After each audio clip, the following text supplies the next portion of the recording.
今回リサイタルをまず聞いてびっくりしたのは、アイザック・スターンさんが実は語りかけの音楽以上のものを持ってらっしゃると。この言い方は非常に難しいんですけども、非常に私が感動したその体がぶっとこう震えたその瞬間の演奏っていうのは、アイザック・スターンさんがまさに自分以外の誰をも意識していない瞬間、もしかしたら自分自身も意識しないで何か非常にこの真空状態に入った時のそのアイザック・スターンさんの世界といいますか、心の情景、誰もその中に踏み入れることができない心の情景というものを私たち聴衆がこう見てしまったと、その中に、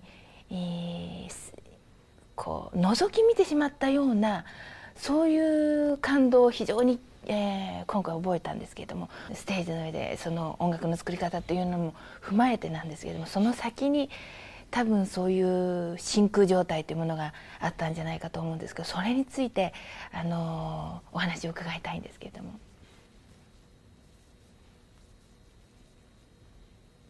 One does not think or plan.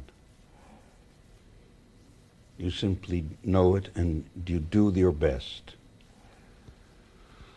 Once in a while, there are moments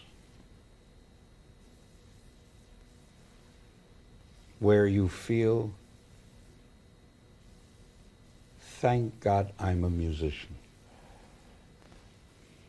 Because one can be a part of something in the way that nobody but a musician can touch. You know, we players, we reach across centuries and touch the mind and heart and soul of somebody long dead. But he's not dead. He's right there with us. The music is there. So we have a chance to touch it. You have to understand it. You have to feel this. If you are thinking about how wonderful you are and how well you can get into the music better than anyone else, you'll never do it. You simply do it because you believe in it. And you give yourself to the music. Ideally, of course, you have by this time complete discipline in right hand and left hand, so that you don't think about how do I do this finger or that bow. You simply do it. Then only can you be free to let your mind and your heart take wing, fly. It doesn't always happen, but you try. And you try, and you try again. One of the hardest things to teach young players is that a concert is not the final event. A concert is like a laboratory. That's where you experiment. You try. You try this, not so good. You try that, maybe a little better. Try this, I don't know, I'll try it this way or that way. And each time you learn. And in here, you know, this is the most original computer, right here. And it remembers things. So you try and you remember and you try again and you change, and slowly there is an evolutionary process that goes on, and something evolves out of all of this, and that becomes your relationship with that music at that time. It may change, but at that time, that's what it is.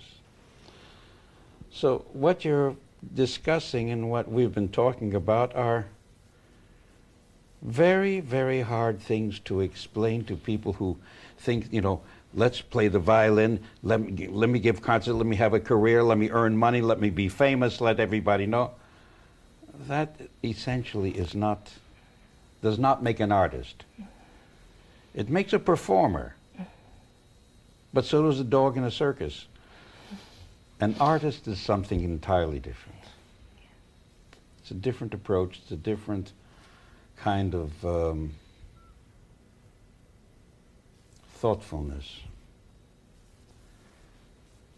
Most of all, it is a very peculiar combination of humility and arrogance.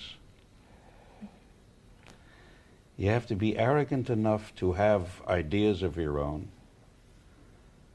You have to have humility enough to know that you will never know the final answer, and there are other people with 10 different answers who are just as right. But you have to believe in your own answer when you're doing it. You may believe in it differently tomorrow or the day after, but at the moment you're doing it, that's what you have to believe in completely.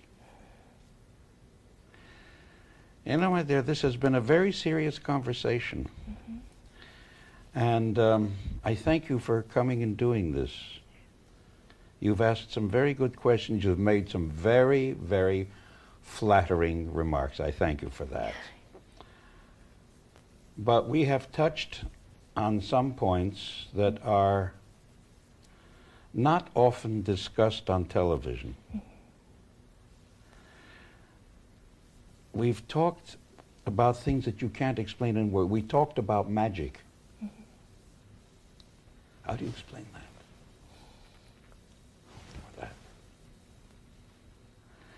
You can't always find words for that. And all that I've been saying is simply the beginning of saying, I wonder how. And then you search, and you search, and you search, and you enjoy the search. I hope very much that the producers of this program